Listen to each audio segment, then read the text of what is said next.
Let me give you one massive secret of all writers. You cannot edit a blank page. So you have to write shitty first drafts. It's the most important thing. Your second draft can be better. Your third draft will be even better. Maybe you'll write fourth or fifth drafts. But it's extremely crucial that you don't get scared of the blank page.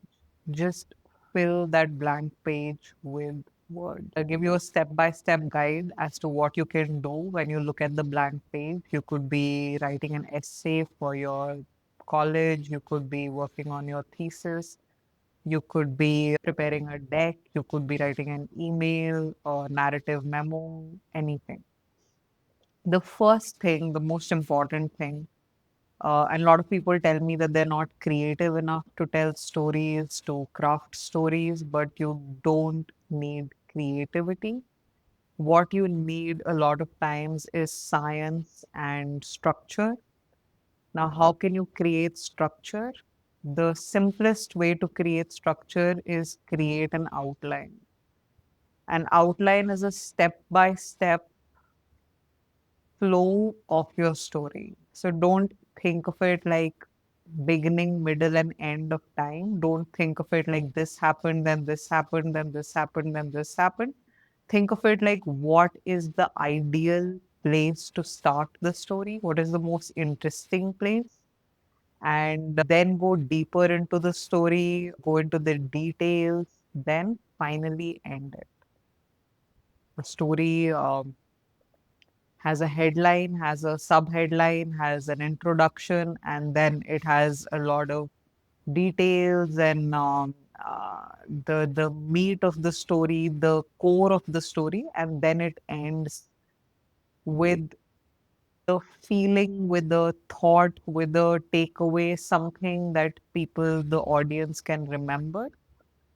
So essentially, just thinking about beginning, middle, and end for the story that you want to tell, crafting that outline is the best way to fill up a blank page. Second thing you could do is think about connections. So essentially, how is the beginning transitioning to the middle? How is the middle going to the end? Transitions are the points where instead of it looking like Legos, like things that are coming together, it feels like it has a flow. It gets a river like quality. It gets a smooth texture, and when the person's reading it, they don't feel like these are disjointed three parts, but they are parts that are flowing together. They have a connection. So, second thing to think about is transitions, how the beginning is connecting to the middle and how the middle is connecting to the end. Another thing to think about, generally in classical storytelling, 25% is the space given to beginning, the introduction. About 50% is the middle, it needs a lot of space. And then about 25% is the end. You could play around with it. It could be 33, 33, 33. It could be any which way. But based on the story that you're telling, consider what is the ideal beginning, how it connects to the middle, how the middle connects to the end. Think of it like something that is leading from one concept or an idea to another. Like it has certain amount of curiosity and tension that makes someone want to stick to it till the very end. And the beginning is engaging enough, it's a hook enough to get invested in the middle, and the middle has enough trust, it has enough detail for someone to care about the final verdict, the conclusion of the story, the resolution of it. Another trick, it's something that journalists and writers really swear by, is taking a break. So you had a blank paper and now you have an outline which has some kind of connection, flow, and transition. Now, what you need is to step back from it. Created a skeleton of a first draft. You could sleep on it, look at it the next day, you'll make some changes, you can fill in the gaps in the morning. You could think of the details that need to go in the beginning, the middle, the end, which paragraph. You could restructure it, play around with it. If you don't have time to sleep on it, maybe go for a walk, go for lunch, get a beer, get some coffee, essentially get some distance from it. Once you get some distance from it, you'll be able to look at it the way your audience would. So it's like when you're writing a story, you're too close to it. It's like I'm writing something, and when I'm looking at it like this, like it's too close to me, I have to get some distance from it. And I have to come at it again and look at it from the perspective of the audience. My audience doesn't know probably what's ROI or what's SaaS or what's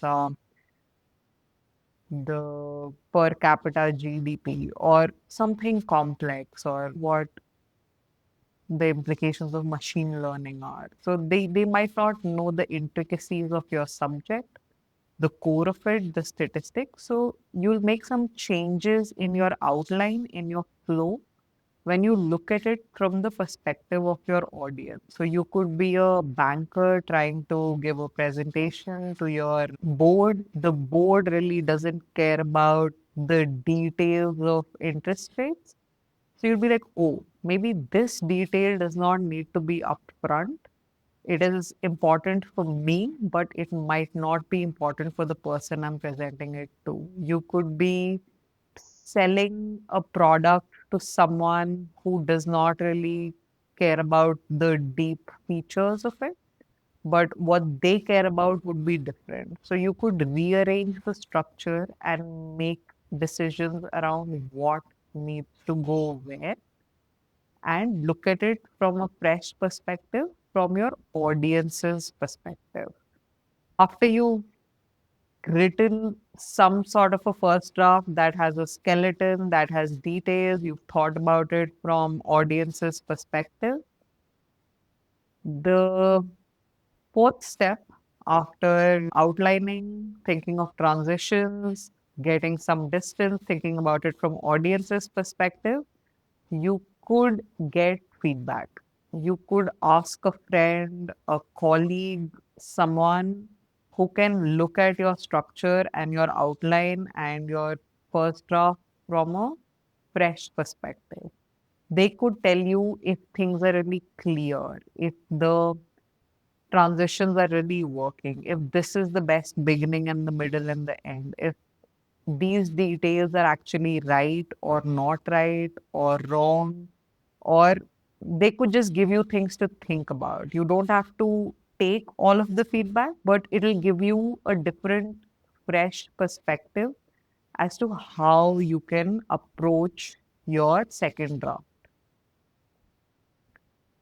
Yeah, the first, second, third, fourth, fifth. The sixth step would be to rearrange and to edit and to omit and to add.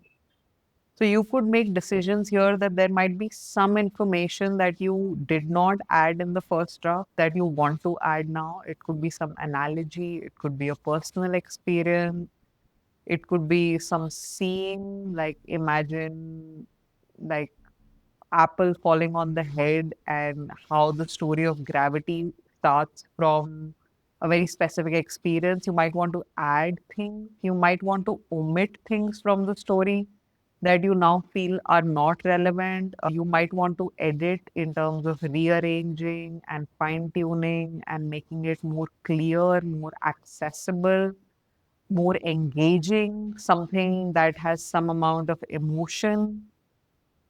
And once you've done this, the final step is to write the second draft. And here again, a tip, don't write the second draft by editing the first draft. Start on a fresh page and just like from everything you've learned in the process, write the second draft. And then you can edit it by adding and subtracting certain things. But if you write it on a fresh page, it'll have a cohesiveness, it'll have a flow that will be more natural, it'll be easier for your audience to connect, and it'll feel more effortless. It will feel like something that is a story and not something that was actually bullet points that you tried to convert into a story, but something with an emotional arc, something with some emotion, something that connects and flows.